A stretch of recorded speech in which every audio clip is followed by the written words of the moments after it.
नमस्कार, मैं हूं विवेक पाल और नवभारत टाइम्स पर आपका बहुत बहुत स्वागत है।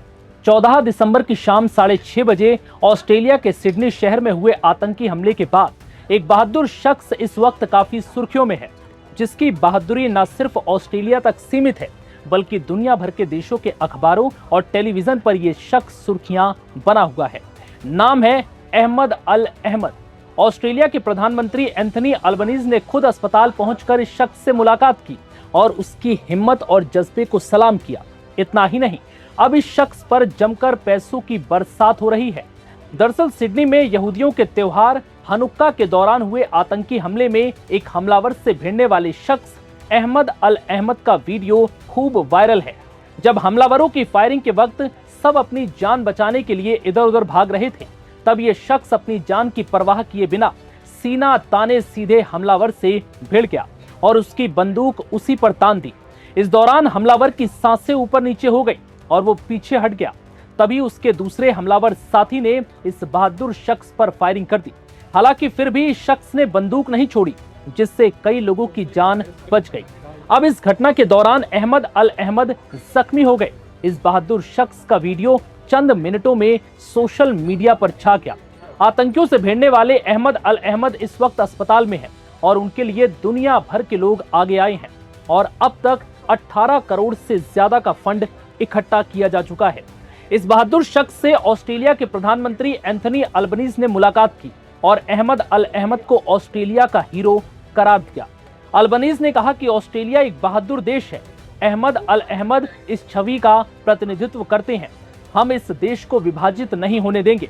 आतंकवादी यही चाहते हैं, लेकिन हम हमेशा एकजुट रहेंगे और एक दूसरे का साथ देते रहेंगे। सिडनी में हुई गोलीबारी में लहूलुहान हुए अहमद को इलाज के लिए ऑस्ट्रेलिया के सेंट जॉर्ज अस्पताल में भर्ती कराया गया है। अहमद के वकील इस्सा के अनुसार लोगों की जान बचाते वक्त अहमद को भी गोलियां लगी हैं, लेकिन उन्हें इसका कोई मलाल नहीं है। वो ये बहादुरी दोबारा दिखाने के लिए भी तैयार हैं।